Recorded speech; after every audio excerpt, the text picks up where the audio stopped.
if you've been following the show, if you've been following breakthroughnews.org, our website, you'll know that this Sunday, Colombia is headed to crucial elections. It is the second round of their presidential elections, and 41 million Colombians are eligible to vote for who the next president of the country will be. The polls predict a very close race between the two candidates, one who is a far-right lawyer, the supposed, quote, outsider candidate who, interestingly enough, is backed by Donald Trump and Javier Milei. This is Abelardo Doesn't get more outsider than that. Sorry. Doesn't get more outsider than that. Yep. Yeah, just had to. But really, if you Google his name, they'll have outsider in quotes next to it always. Abelardo de la Espriella, who also has vowed to attack the left wing in Colombia, and the other candidate, progressive human rights advocate and senator Iván Cepeda. They are set to face off this Sunday, June 21st. Colombia has been historic ally of the United States in Latin America and the Caribbean, but this relationship was dramatically altered when progressive Gustavo Petro won the presidential elections in 2022. And with a possible return of the right wing to what the U.S. loves to call the, quote, Israel of Latin America, all eyes are on Colombia in these elections. So to break down the stakes of this Sunday's election, we are joined by Javier Guerrero, an LA-based Colombian activist. Javier, thank you so much for joining us. Hi, Zoe. Hi, Irina. It's a pleasure to be here with y'all. Well, Javier, the stakes of Sunday's election could not be higher. Let's start by talking out about the two candidates who will face off. Who is Iván Cepeda? What is the vision that he has for Colombia? And on the other hand, who is Abelardo de la Espriella? And what would it mean for him to win the presidency of Colombia? Yeah, thank you. So, I think the first thing is really to understand that these aren't just two candidates. In many ways, they represent two very distinct sectors in Colombia and in two very distinct paths for the future of the country. Ivan Cepeda is someone that really comes out the social rights movement, the Colombians victims movement, and the struggle really for peace. He actually chose indigenous Senator Aida Quiche as his running mate, right? A long-standing activist and leader in the city in the region of Cauca, right? For decades, Cepeda has really worked along the sides of the victims of state violence, the victims of paramilitarism in Colombia, and the armed conflict. He was extremely instrumental on the peace talks with the armed forces of Colombia by signing the peace deal in 2016. Really, he encapsulates his campaign in five key priorities for peace, social justice, to fight corruption, and what he calls an agrarian revolution, which really is a continuation of Petro's land redistribution to peasants, and even the idea for the government to buy directly from the peasants, which is huge. And really also a huge environmental focus, a movement towards alternative energy sources and so on.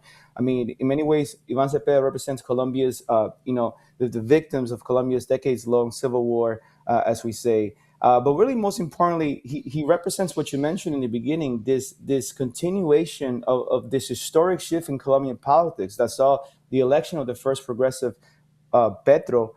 It's a huge turn in a country that is shaped by the rule of oligarchy, really conservative and liberal parties aligned with the military in Washington. So I really do think that that's really what Ivan Cepeda. On the other hand, Abelardo de la Espriella really represents something very different. He's a millionaire. He used to live in Europe, and is extremely out of touch with the struggles of everyday Colombia. He's, as you mentioned, he's a conservative lawyer and a very close friend of Álvaro Uribe, and even heads of paramilitaries, these far right wing military death squads that terrorized the country for decades. I mean, a lot of people in Colombia actually call him like the Saul Goodman of the mafia, right? He was representing people involved with human rights violation and violent crimes and tied to the paramilitaries, and even his close friend Álvaro Uribe himself. He has this funny campaign slogan that he said, like, I stand firm. You got to stand firm with the homeland, firme con la patria, which is really a joke, because what he actually means is that he stands firm with the elite, right? Among some of his business partners are people like Juan Carlos Gozain, who's actually a former governor who was removed because of the scandal of the hemophilia cartel, where they were basically embezzling millions of dollars. The government's Sundays from the healthcare system. So really, and as you said, he calls himself an outsider. I mean, if by that he means he's been outside the country for a long time, I will agree with that. But he's not an inside. He's not. He's an insider. He's really the evolution of Uribismo under the age of Trump, under the age of Bukele and Milei. And he has very close ties to Uribismo that are both part of his campaign and have endorsed him as well. So yeah, I think he's the same old. Very familiar with that hardline attack on the left, hostility to the. He's very hostile to the peace negotiation and very closely aligned to Washington. That's really who De La Espriella is. Well, I really appreciate you breaking that down. And you did, I mean, you explained quite a bit about La Espriella just now, but I want to note some of the statements that he's made about the Colombian left, about Gustavo Petro, about Cepeda, his opponent, because it's pretty crazy. So he's declared that Petro and Cepeda are his enemies. He has said that Gustavo Petro is still a subversive who is violating the law and the Constitution, and that he's part of a mafia. And he has declared that he wants to gut or tear out the insides of the left in the country, and has vowed to close the special jurisdiction for peace and order the withdrawal of many rights of women and LGBTQ people. I mean, very typical, horrific, vile, and violent far-right attitudes here. And this, of course, in a country where the war on the left still has not ended, where human rights defenders and social leaders continue to be killed by paramilitary forces. What would it mean for an openly far-right, anti-left, tough on crime political leader to win the presidency in Colombia? Yeah, thank you, Rania. This is particularly serious because Colombia is really not a normal political environment. We're talking about a country where, although the Petro administration has been significant in decline and reported of human rights violation committed by state security forces, social leaders continue to be threatened and killed by organized criminal armed groups like El Clan del Golfo, who are basically the paramilitaries rebranded. And De La Espriella, as we say, has very close ties with the paramilitary. So it's just a rebranding. When a presidential candidate like Espriella publicly describes the left as an enemy and speaks about gutting it or tearing out its insides, as he says, people have to hear that differently in Colombia than they would in any other country. That's not rhetoric, but it's a serious threat with a long documented history. Colombia has a long history of violence against activists, trade unionists, peasant organizers, and community leaders. Colombia has this bloody political history that goes back decades before Petro. In the last 60 years before Petro, more than 80,000 Colombians have been disappeared, right? And we have to think about what that means. What does it mean to be disappeared? That means that these activists, these people, these civilians were erased from this earth. No trace, not even an opportunity for their families to give them a proper burial. And 20,000 of those would disappear under President Uribe alone, which is basically De La Espriella's political leader. And I keep mentioning Uribe because it's important to point this out. De La Espriella is the return to Uribismo, meaning the return to this far-right political current that is responsible for some of the most egregious human rights violation in the history of the world. Aim in particular at indigenous people, Afro-Colombians, labor, and environmental movement. It's important to point out actually that Iván Cepeda's father, Manuel Cepeda Vargas, was assassinated during Colombian state-sponsored paramilitary extermination of the Patriotic Union, which is a political movement in the 80s and 90s. There's documentaries about this where more than 5,000 members were assassinated during this Baile Rojo, as it's called, one of the darkest political violence in political periods in Colombian history. And then guess who was responsible for that violence? Guess who were the main actors? Basically the predecessors of De La Espriella's political movement. So what concerns many is not simply that De La Espriella is just a conservative. The concern is that he's part of a broader, also international far-right current, this so-called Andric tide that we could keep talking about in the region, that combines aggressive nationalism, attack on political opponents, and really a huge concentration in executive power like Trump, and the framing of social problems and issues that can be solved primarily through punishment and force and the building of mega prisons, as he says. And the irony of all this, though, is that the security crisis itself in Colombia is often exaggerated for political purpose. Colombia, obviously faces huge security challenges, but its homicide rates have remained stable compared with the previous administration. So they keep building up this idea that there's a huge insecurity, there's a huge crisis in the country, and they're the only saviors of this. And that's the rhetoric that they use. Really the deeper issues involved in Colombia is really about territorial control, these illegal armed groups, inequality, and the legacy of the armed conflict that they themselves started. So I think, and then the right has that on his side, because they use their vast private media apparatus to really transform this complex structural problem into a narrative that supposedly only a strongman like De La Espriella can solve. Well, I mean, I would add just one thing is that Alvaro Uribe, who's the architect of this genocidal attack on the left and on the people of Colombia, studied at the Kennedy School at Harvard. So no coincidence there. One other thing I wanted to touch on is that after the first round of the election on May 31st, which again was a very, very close race, this was when all of the candidates were running, but the difference between De La Espriella and Cepeda was very close. And there were claims made by Cepeda's campaign that there were irregularities in the vote count and foreign interference in the process, notably from Ecuadorian President Daniel Noboa, another millionaire who has U.S. citizenship as well. So, and with this race that's coming up on Sunday, we've seen another round of kind of denunciations of foreign interference. Specifically, we even saw yesterday Democratic lawmakers in the U.S. raise the alarm about violations of Colombian sovereignty due to statements from top U.S. officials, namely U.S. President Donald Trump. So I want to pull up the statement that Trump made regarding the elections on Sunday. Let's see if we can get that on the screen of what Trump thinks about the Colombian elections.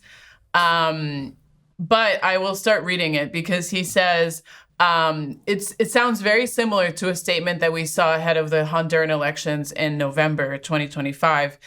Trump said, as president, Abelardo will be tremendously successful in leading Colombia to grow the economy, create jobs, promote trade, stop illegal immigration, crack down on crime and drugs, restore law and order. Abelardo is running against a radical left Marxist in the runoff on Sunday, June 21st. The results of this election are very important to the future of Colombia and its relationship to the United States. If Abelardo wins, and because of his competence and love of the country, will have the total support and strength of the United States behind him. Okay, wow. What do you make of this statement? And are people worried about the integrity of the elections this Sunday? Yeah, I do think people are worried. I mean, Colombia has a long and documented history of rampant electoral fraud to secure its power, especially from the right, from vote buying, forced voting, coercion, ballot tampering, and many other things. I mean, these same allegations were raised by the Cepeda campaign. But I think the biggest violation here is what you're talking about, this huge foreign interference and meddling in its election and sovereignty by the Trump administration and many other actors in the region, right? Just before the election, Colombia's government formally actually accused Ecuadorian President Daniel Noboa of interfering, right? As you said, and he basically met with Abelardo de la Espriella during his campaign to talk about policy, although he's not even the president yet.